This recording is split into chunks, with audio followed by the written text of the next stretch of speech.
Namastraistamanamapisachi puchamacha surupam Rupam tashagrajam Guru paramatoram gostavatam Radha kundam girivaram Ahoradikamadavayasam Prapto yasha pratita kripaya Shri Guru Tanatosmi Gurave Gaurachandraya Radhikaya Tadaya Krishnaya Krishna Bhaktaya Tad Bhaktaya Namo Namah Shri Shri Radha Radhanath Ki Jai Vande Guru Misha Bhakta Misha Vatarakam Tat Prakasham Tat Chakti Krishna Chaitanya Sangyakam Vande Shri Krishna Chaitanya Nityananda Sahudatu Gaurada Puspavantu Chitrasandu Tamonadu Anapitam Chiram Chirat Karunyavatanakallo Samapaitam Anatam Dwaram Rasam Shri Bhakti Shriyam Hari Purata Sundar Duti Kadamba Sandipita Sarvadakandas Paratu Vasachinandana Radha Krishna Pranaya Vikriti Ladini Shakti Asmit Ekatmanava Pipuri Pepura Bedam Gatotu Chaitanyakyam Brakitam Adunana Tatwayam Shakyam Radha Bhav Duti Savolitam Nomi Krishna Sarupam Vairagya Vidiniji Bhakti Yogam Sikshatameka Purusha Parana Shri Krishna Chaitanya Sariradari Kripam Bharyastamam Brabhaje Kalanastam Bhakti Yogam Nijamya Aduskatam Krishna Chaitanyanam Avibhutita Shabadaradinde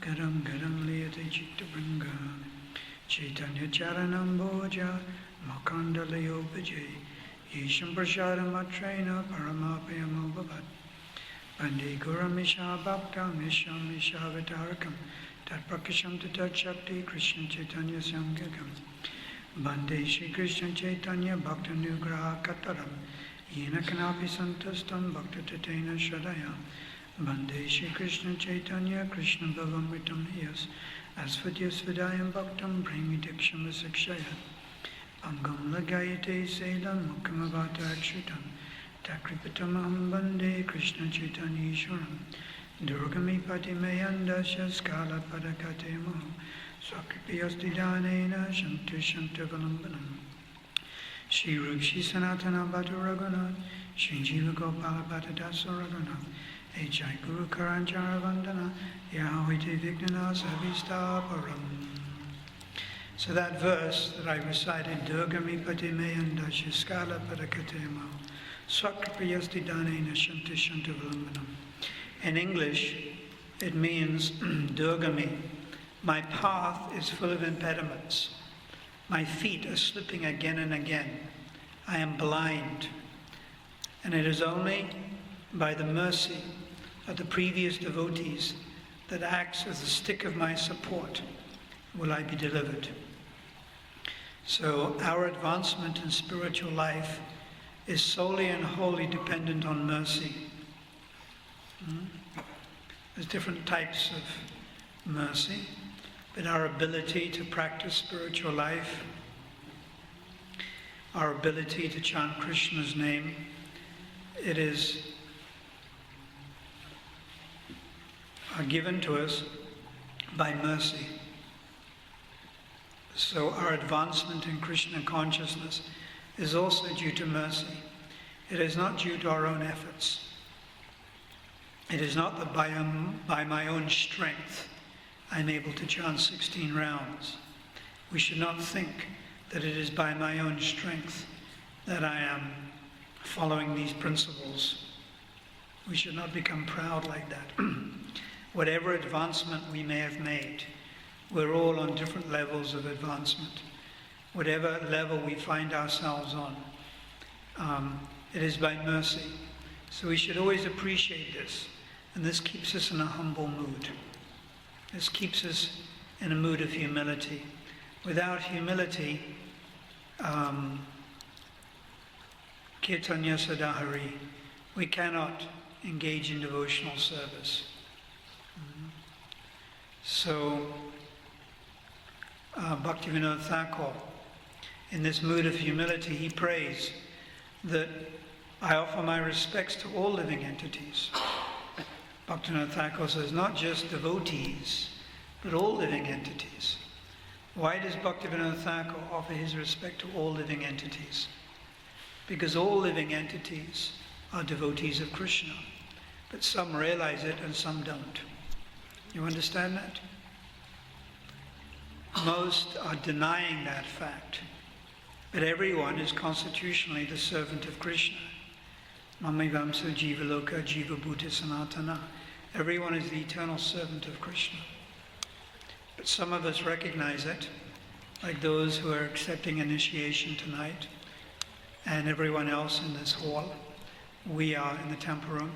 We are accepting that. But there are many others, and the majority are those that deny God. 99% deny God. So Bhaktivinoda Thakur, he prays to all living entities. And then he says a very nice statement.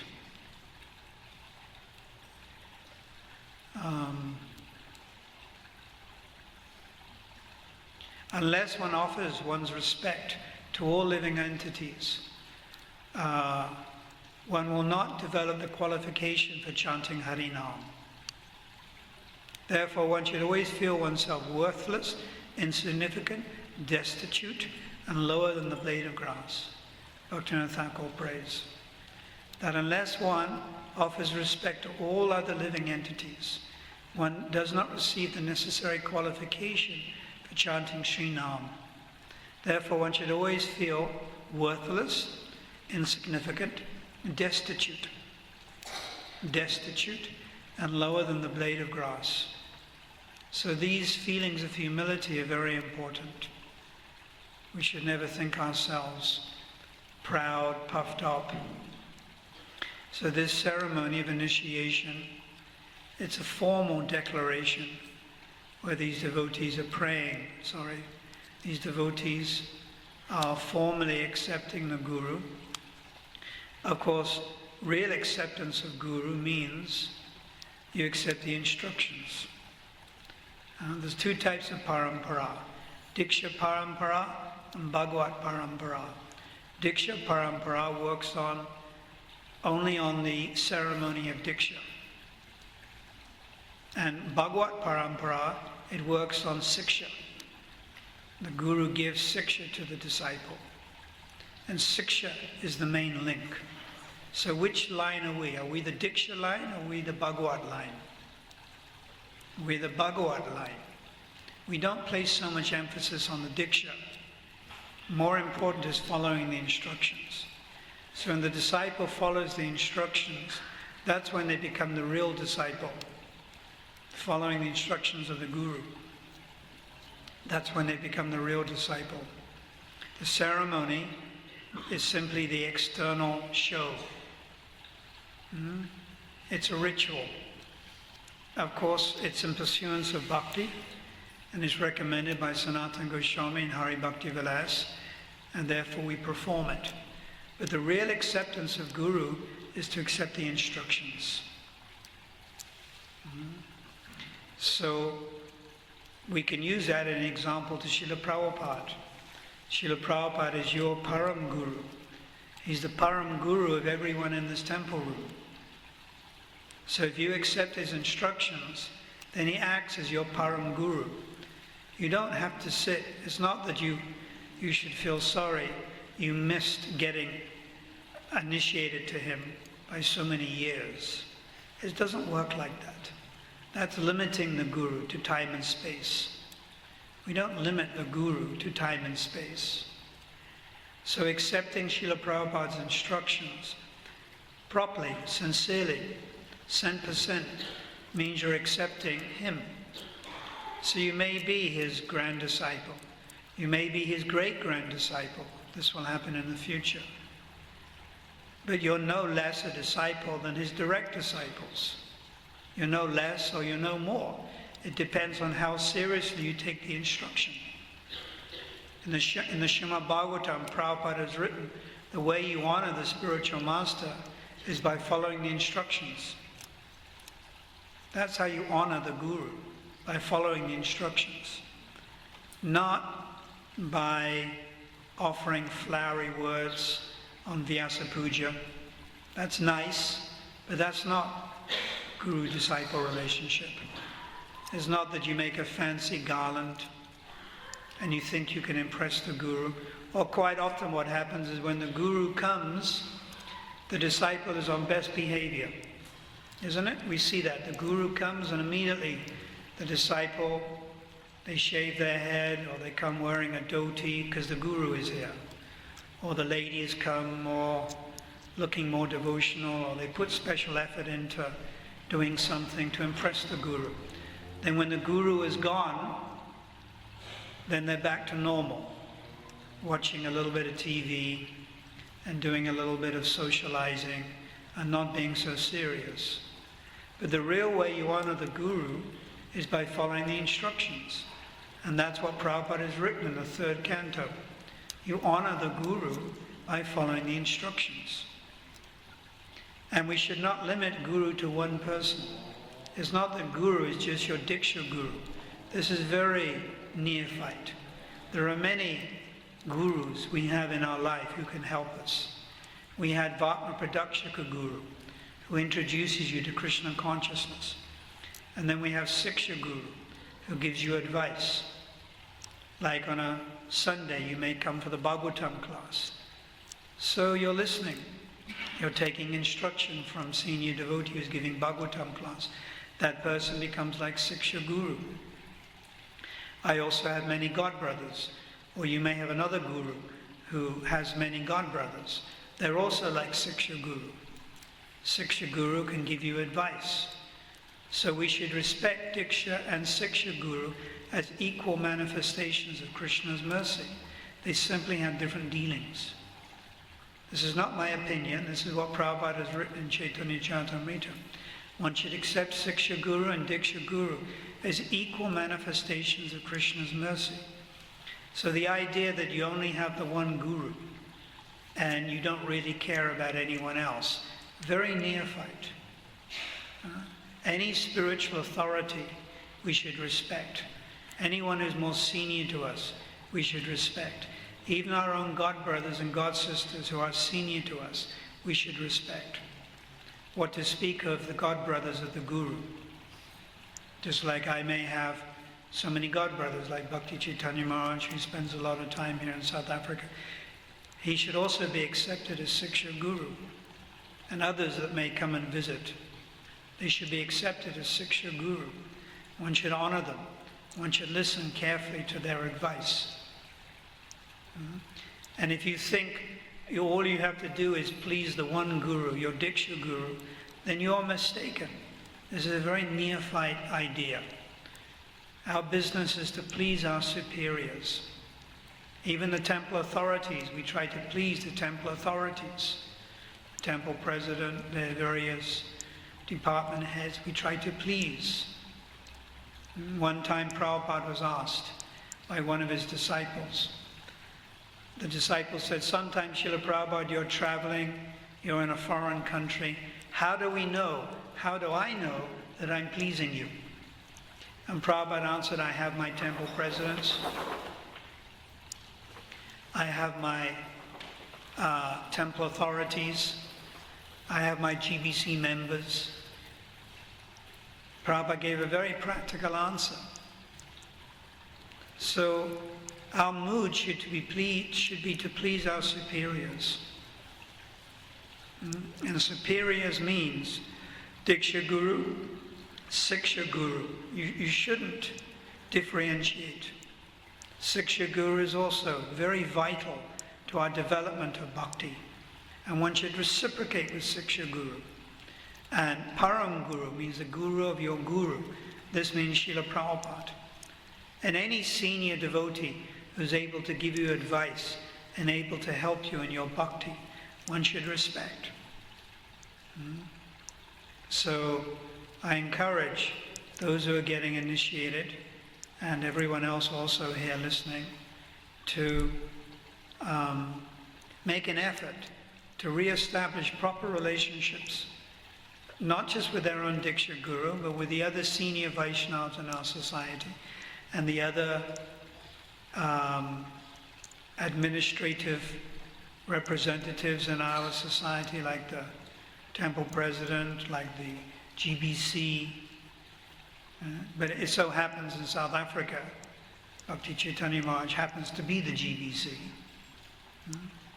So it's one family, and we try to help each other in the practice of bhakti. This is the idea. It is one family, and we're trying to help each other go forward in the practice of devotional service. So the first offense, it's the first offense because it's the most important offense.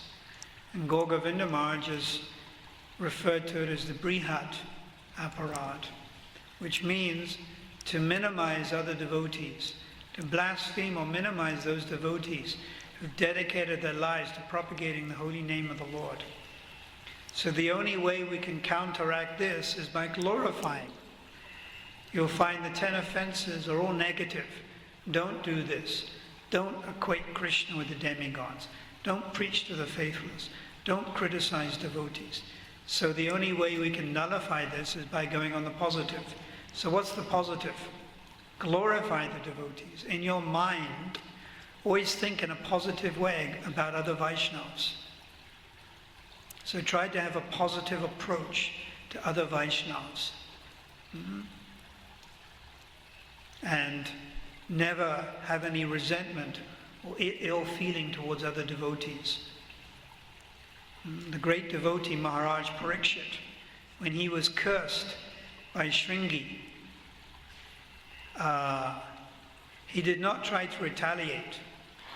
There's one verse, Tariskrita vipralabda shapta shipta hata api niyastat pratikuravanti madbhakti propyopahi. Tariskrita, even if a devotee is defamed. What does defamed mean? Defamed means criticized. Vipralabda, cheated. Tariskrita vipralabda. If you are defamed, if you are cheated, if you are cursed, shipta, shapta, hata, even if you are killed, a devotee never thinks of avenging himself or herself. The exact translation that Prabhupada gave in the first canto, his mic keeps on going off.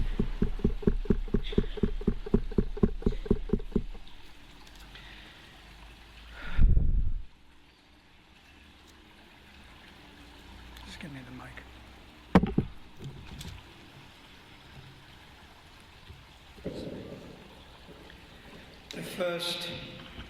The translation that Prabhupada gives is, even if a devotee is defamed, disturbed, cheated, cursed, neglected, or even killed, that devotee never thinks of avenging themselves. This is real humility.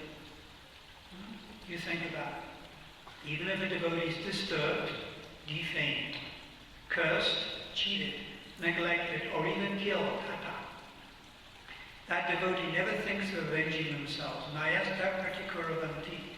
Pratikuravanti means to counteract. They never think of counteracting. So Prahlad Maharaj, he didn't try to counteract the fact that his father was killing him.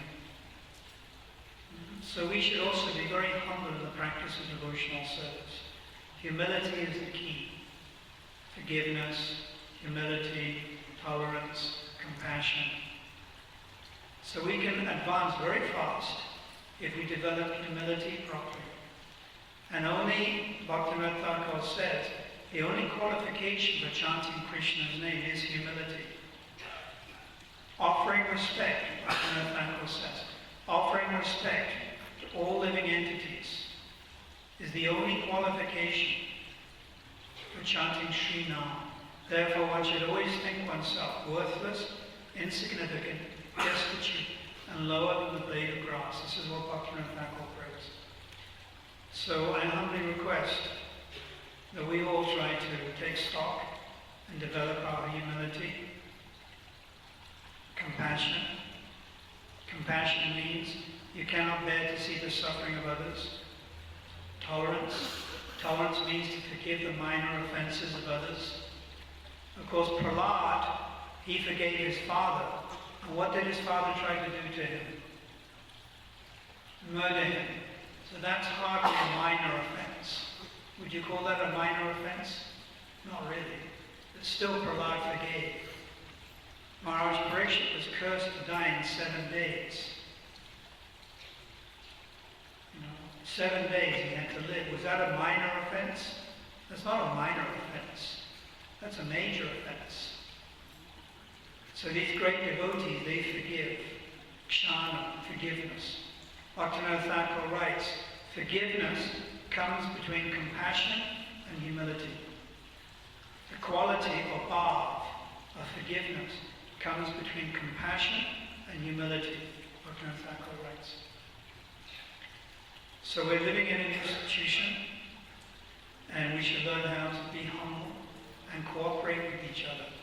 This is Prabhupada's most important instruction, and also his most difficult. I think everyone would agree. By realization, having been around for 30 years, I can tell you to cooperate is the most difficult thing. But somehow we have to do it, and then we get the mercy of Srila Prabhupada, previous acharyas. So I'm very happy to see these devotees come forward and join. Of course, they already joined the family. They're already members of the family. You don't have to be initiated to be a member of Prabhupada's family. But this is like a formal declaration of getting initiated. And I humbly request that they never offend or do Vaishnava aparat to any other Vaishnavas. They always try to become very humble in their personal dealings, etc. So now I'll ask Srila Kirti Prabhu to comment on the other 9 offences. The second offense to the chanting of the holy names is to consider the names of demigods like Lord Shiva or Brahma to be equal to or independent of the holy name of Krishna.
The third offense is to disobey orders of the spiritual master.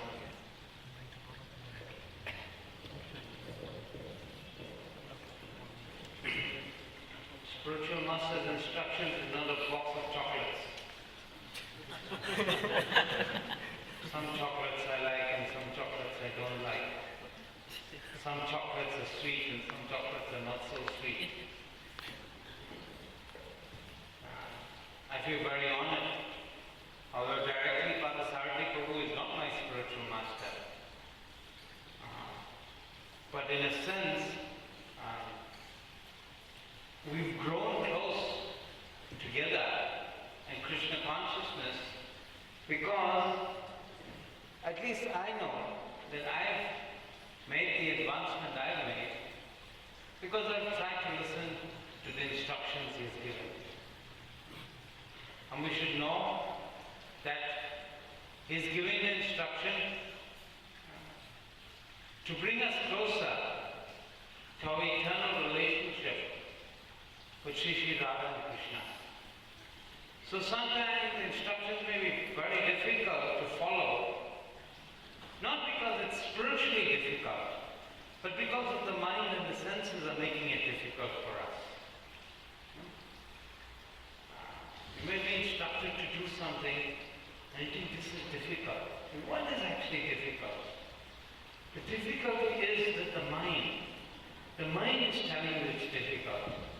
But if you surrender and understand what is the instruction of the spiritual master, why is my spiritual master saying this to me?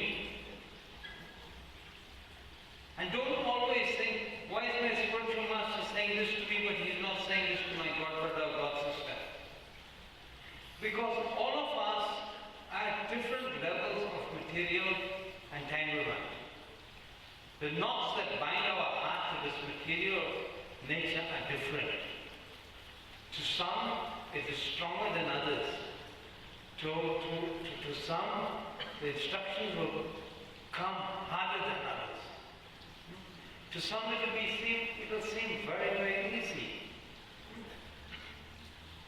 So, as soon as we start to disobey, minimize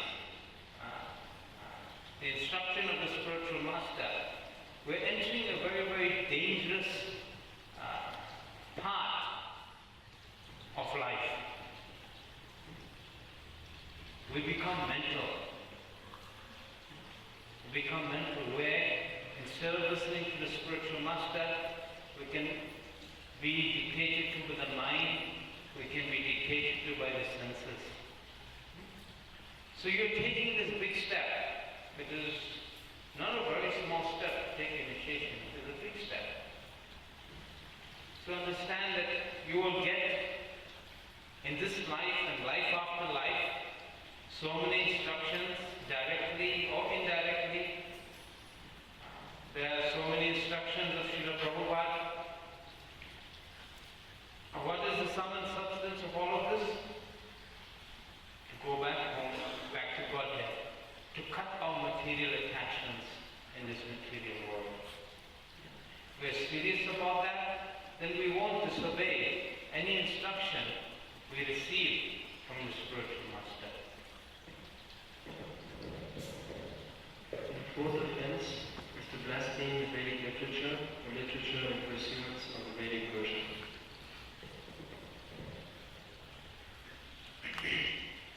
The Vedic literatures are giving us instruction of how to become free from material entanglement.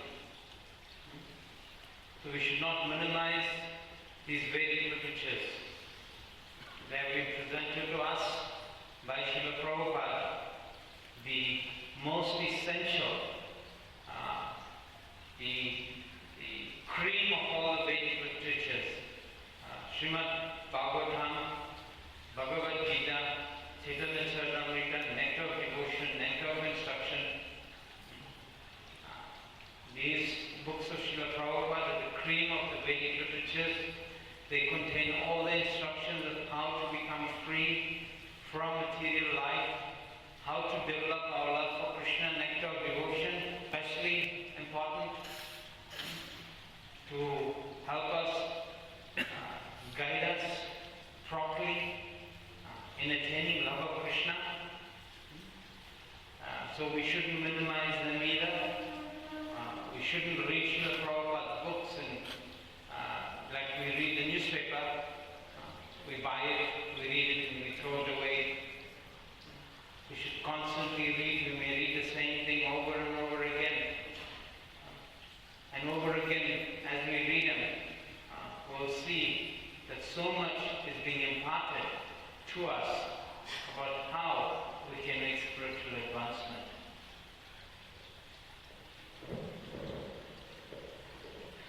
The fifth offense is to consider the glories of chanting the holy name to be imagination.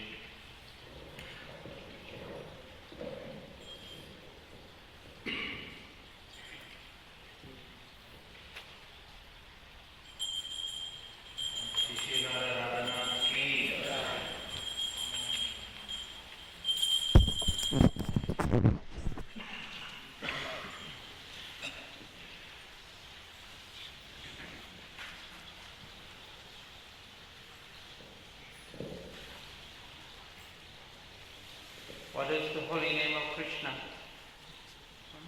We chant Hare Krishna Mahamantra, Hare Krishna, Krishna Krishna, Hare Hare, Hare Rama, Rama Rama, Hare Hare. It is stated, Namas Chintamani Krishna Chaitanya Rasa Vigraha. Nama Chintamani Krishna. That the holy name of Krishna is Chintamani.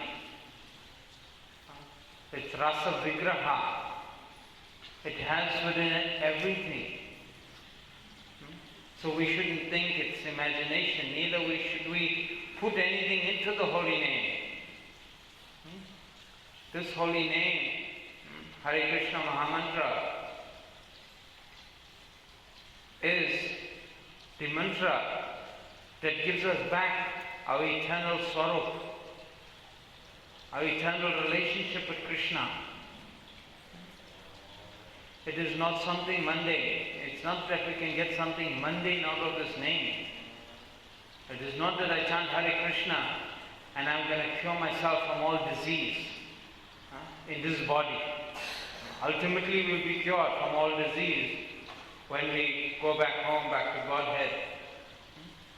But in this material world, we shouldn't put any limitations on this name of Krishna. Understand it as it is. It can give you the highest benediction. Everything that we read about, everything that we hear about the holy name is true. Now we have to chant it, and we have to chant it sincerely.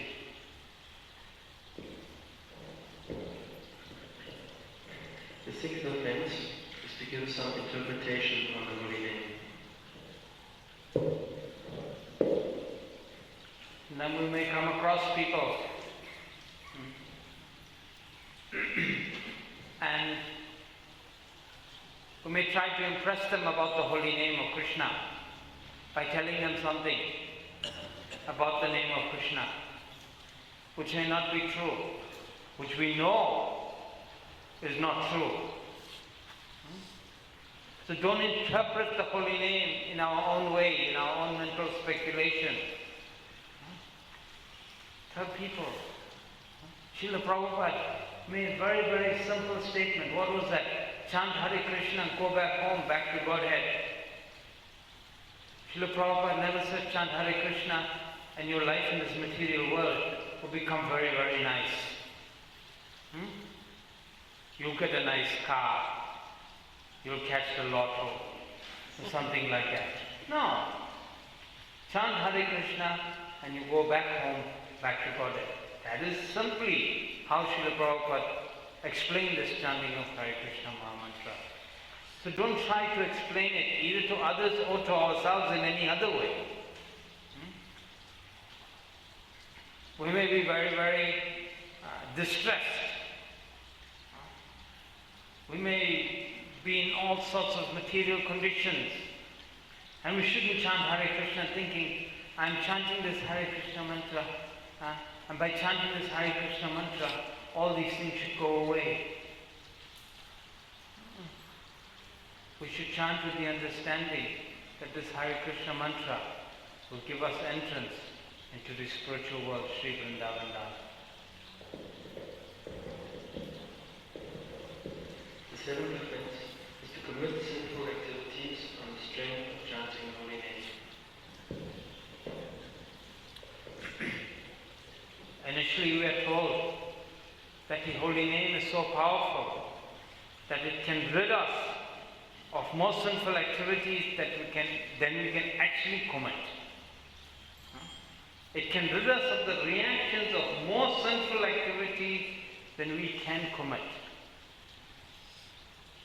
But here we are being told, do not commit sinful activity on the strength of chanting the holy name of the Lord.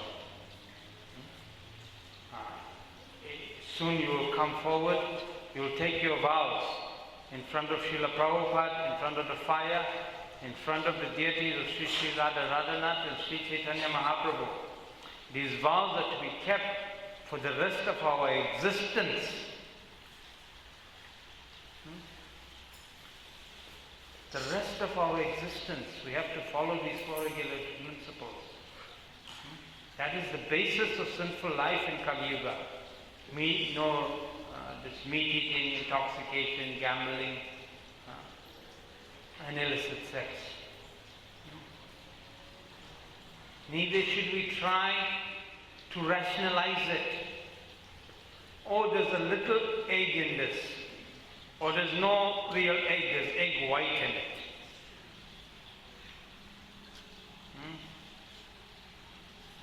Oh, Lotto is not going to the casino. It's just putting some numbers and putting it in a machine. Oh, I can have a relationship with someone I like.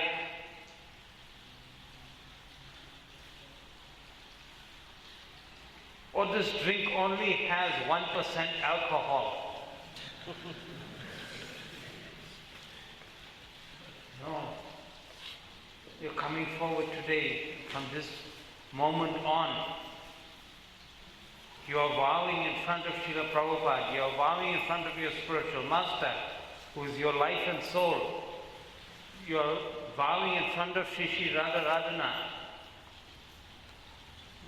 Sri Chaitanya Mahaprabhu. Never again. Never again. I will not eat anything that is not offered to Krishna. I will not take any intoxication. I will not gamble no matter how naive or how desperate my material circumstances may be. And I won't fall in love without asking my spiritual master's permission. Don't start the relationship and then come to Guru Maharaj and say, Guru Maharaj, can I get married? That is not right. That is not right. Because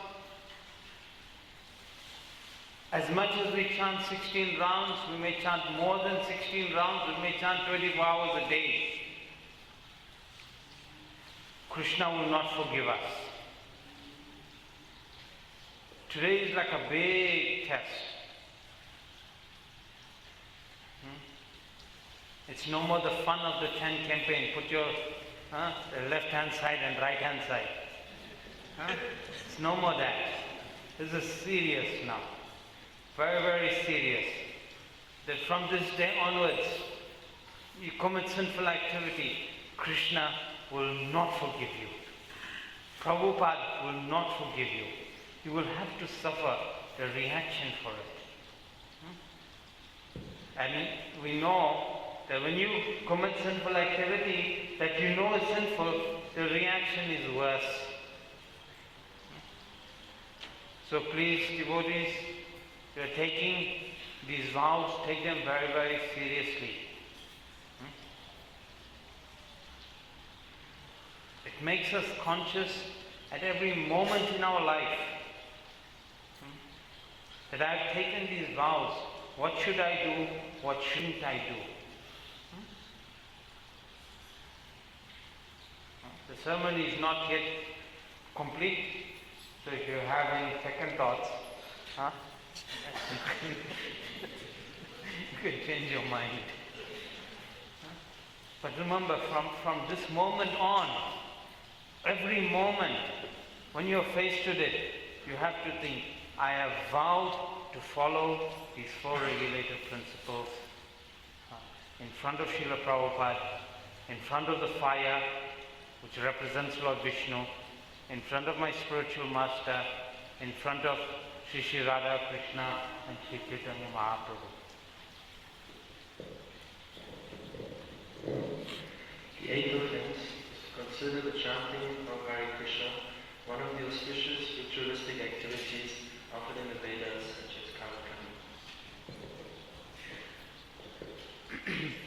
The Vedas offer fruitive activities of karma kanda, sacrifices. Now what does karma kanda sacrifices do? They simply make material life a little easier.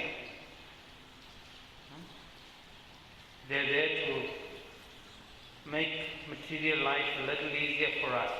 If I get good health, if I get a little more money, if I get a good family, if I get good children, things like that, then material life becomes a little bit more easy and a little bit more tolerable.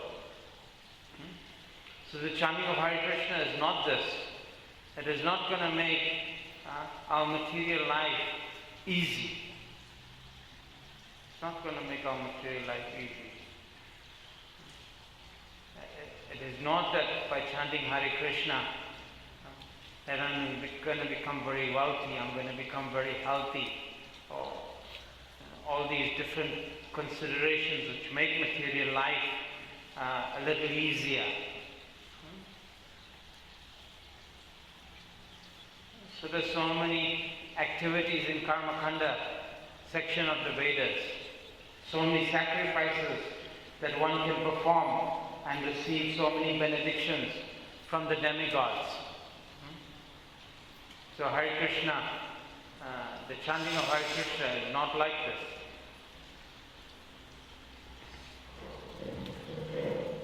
The 9th offense is to preach the glories of the holy name to the faithless.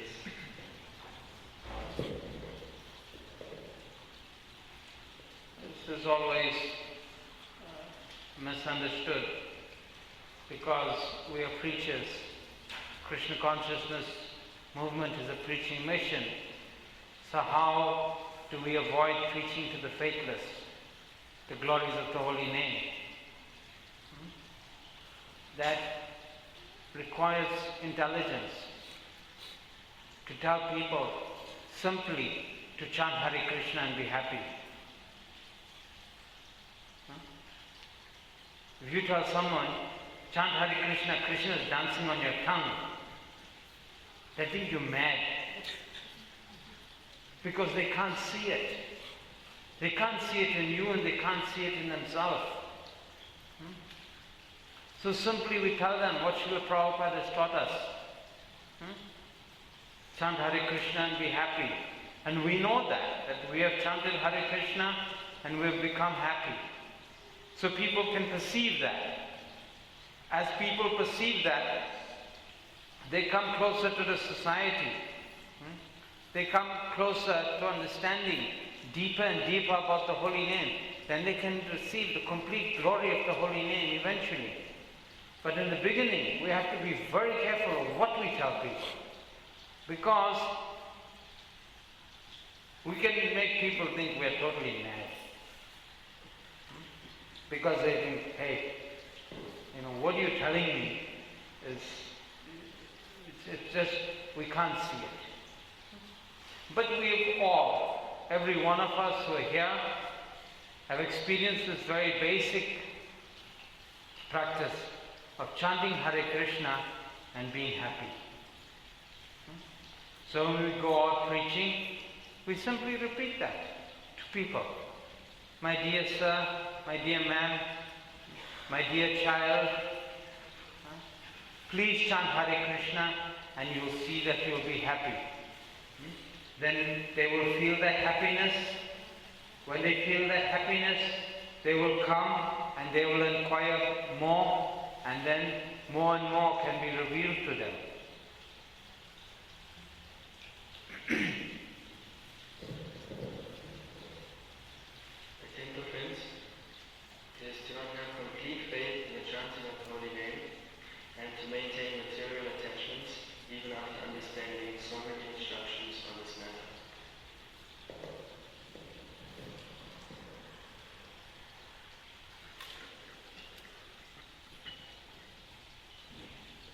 Material attachments will keep us in this material world. They are like the anchor. We all know the story of the boatman trying to cross the river, but he hasn't pulled out the anchor. So this offense is like that if we don't pull out the anchor, if we don't throw away the anchor, we'll be stuck in one place. We will find that we are not making as much spiritual advancement as we hear about in the Vedic literature.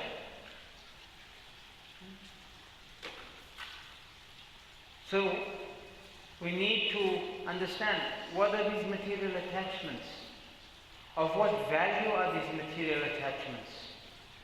They are as valuable only as they help us to become Krishna conscious. And as we become Krishna conscious, we will see that we don't need any of these material attachments. Initially we may need to hang on to some material attachment or the other. It may seem beneficial for us, for our spiritual progress. But if we just simply leave it there, then we'll stagnate. Then we'll find, after many, many years of chanting Hare Krishna, I have no taste left. I don't want to chant. It is not giving me anything. Nothing is happening within me when I chant Hare Krishna. So we should examine with the spiritual master these material attachments. He will give us the guidance. He will cut away these material attachments at times. Krishna himself may start to cut away these material attachments. Krishna might take our material attachments, one after the other, away from us. And we have to be very, very aware that Krishna is now taking it away. We should never lament. We should never hanker. We should never remain attached. As soon as we see that by some unseen force, that material attachment is being taken away, we should put our hands together and say, "Thank you, my Lord." Because ultimately,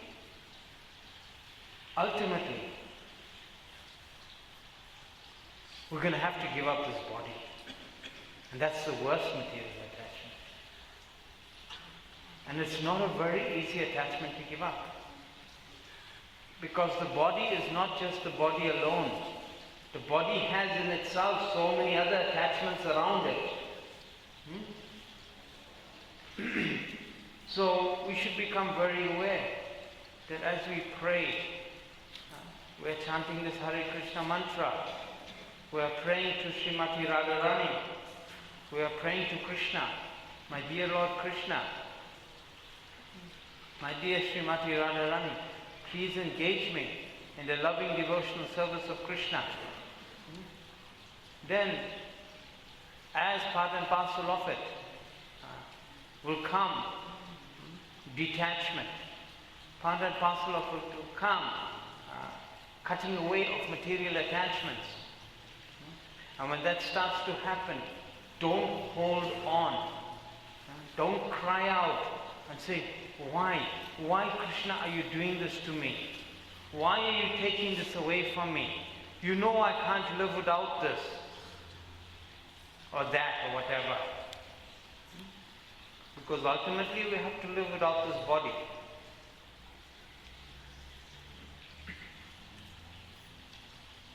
It's also an offense to be inattentive while chanting the holy names of the Lord. If we are to receive the highest benefit of going back home, back to Godhead, we should be very, very attentive when we chant the Hare Krishna mantra. What does it mean? That when we chant, we hear. We hear very carefully what we are chanting. Hare Krishna, Krishna Krishna, Hare Hare, Hare Rama, Rama Rama, Hare Hare. 16 words, 32 syllables. We must hear, we must train ourselves. Sometimes we hear devotees chanting and you don't know what mantra they're chanting. Because you start to miss out one Hare here, one Krishna there, one Rama there. And it's no more the Hare Krishna Maha Mantra, it is something else. And that is a sign that our chanting has become inattentive, that our mind is somewhere else. We are not focused. Now, why is it important to focus the mind? This is a bit from my own realization now. That as you approach death, you can lose all your senses. And you will lose the use of all your senses.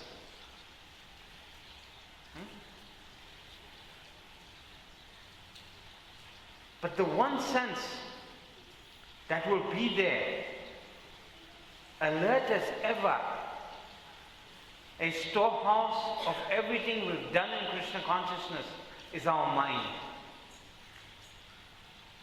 Now, if the mind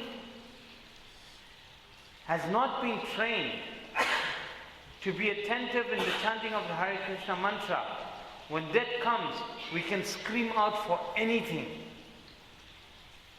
Because there's going to be no control. We will have no control.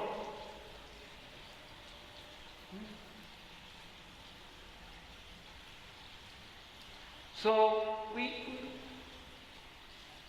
have to train the mind that when we chant, that we hear every word, we hear every syllable. It will take time. Devotees may ridicule us sometimes and say, what is wrong with this person? People may think we are mad. People may think we are crazy. That's all right. But we're training ourselves for a crucial moment in our life. That is death. At that time, when the only sense that we can be assured that is going to be fully alert is the mind. And if the mind has been trained to be alert in this chanting of Hare Krishna Maha Mantra, the mind will focus on the mantra very properly. Hare Krishna, Krishna Krishna, Hare Hare, Hare Rama, Rama Rama, Hare Hare. And when we chant this mantra, Sri Chaitanya Mahaprabhu will come. The Vishnu Dutas will come. So, and now, there's one more point that I would like to make. You are entering this family. Just 2 more ceremonies to go. The taking of your vows, you'll receive your name, and then the yajna. You're entering a family. What is this family? Brahma Madhava Gaudiya Sampradaya. Now, you know, in Indian tradition, when a girl gets married, she enters into a family. And when she gets married, before she gets married, the mother-in-law gives her a speech about the tradition of the family. This is what you do and this is what you don't do. You make roti like this and you don't make roti like that. You cook beans curry like this and you don't cook the beans curry like that. My son likes it like this and my son doesn't like it like that. So, Brahma Madhava Gaudiya Sampradaya, you are entering also a family. But there's no mother-in-law to give you a speech. The speech is our previous acharyas. You enter this family and there's two responsibilities you have. One is your own responsibility. Your own responsibility to become Krishna conscious. Your second responsibility is to become a preacher. Otherwise, this meaning of chanting Prabhupada's second pranam mantra becomes meaningless to us. Namaste Saraswati Deve Gauravani Pracharine Nirvishesha Shunyavadi Paschidya Deshatarine is not just a mantra we just chant. Do we understand what the meaning of this mantra is? Namaste Saraswati Deve. I offer my obeisances to His Divine Grace A.C. Bhaktivedanta Swami Srila Prabhupada, who is the servant of Srila Bhakti Siddhanta Saraswati. Gauravani Pracharini. You are preaching what? Who is Gaura? Lord Chaitanya Mahaprabhu. Gauravani Pracharine. Pracharine is preaching. Nirvishesha Shunyavadi. Nirvishesh and Shunyavad is impersonalism and voidism in this world. You have come. So in becoming linked specifically to Srila Prabhupada, we take on this added responsibility. It's not just initiation for our own salvation. Our salvation is to become servants in the mission of Srila Prabhupada by helping Srila Prabhupada free this world of impersonalism and voidism, which has filled this world. This whole world is filled with impersonalism and voidism in all its forms. So please remember that you have two responsibilities in this family. Your own responsibilities to the vows that you take, to the 16 rounds that you will chant every day. On Ekadasi you may chant extra rounds. On festival days like the appearance day of Lord Nishingadev, we may chant extra rounds and do so many other extra things. There's also this added responsibility of being linked to Srila Prabhupada. That is, we become carriers of the message of Srila Prabhupada. That is, we preach Krishna consciousness as nicely as we can. You are becoming linked to one of the foremost preachers of Krishna consciousness in South Africa. So you can help him in so many ways to preach Krishna consciousness, to reach out to new conditioned souls, to give them the message of Krishna consciousness in some small way. Those of you who are big can do it in a big way. But whatever, we offer ourselves as servants of the mission of Srila Prabhupada. So it is very nice for me to be here. And one very last point. It's a point that I feel I want to make. 21 years ago, 1982, by some unknown arrangement, Krishna, he put me in the care of Father Sarati Prabhu. And there were so many Sankirtan parties. In those days, we always went out as pairs. So somehow, there was this unusual party of Father Sarati Prabhu and myself. Unusual because here we are in South Africa, and we used to work in some unusual places where to see an Indian and white together was actually very unusual. Very, very unusual. And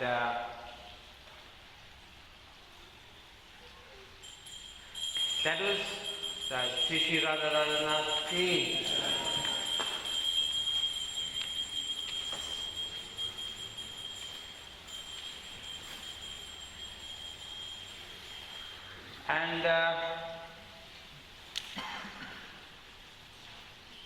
And we served together for many, many years. Difficult times. And he taught me how to serve Srila Prabhupada. He taught me how to accept responsibility in the movement of Srila Prabhupada. And I owe a very, very great debt to him.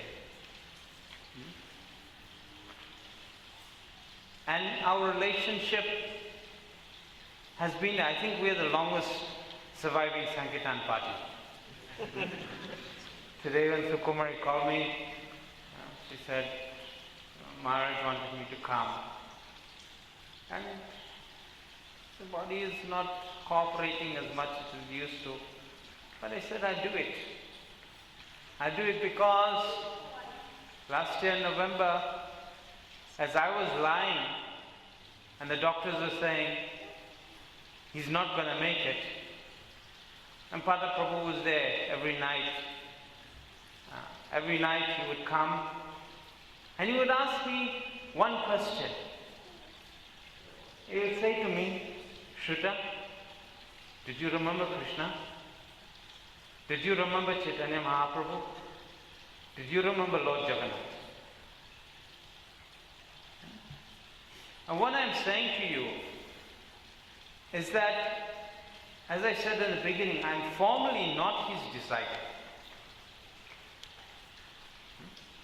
But there is this bond, there is this relationship which I wrote to him when he was in India. Because when he left, the evening he left me, both of us thought we will not see each other again. So somehow there was some recovery, and I sent him an email, and I said, yeah, I'm alive. I'm alive. They're not going to send my ashes to you to put in the Ganges, in the Jamuna. That I said to him, our relationship has been a relationship of intense service.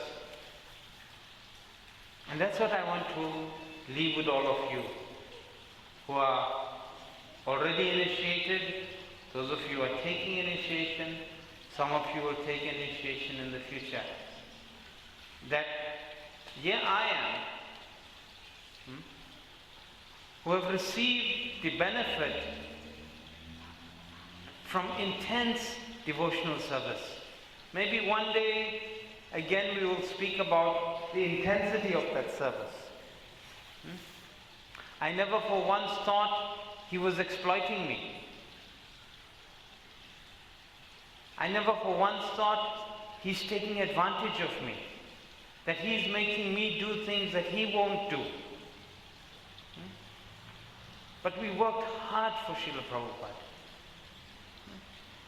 And he was always there.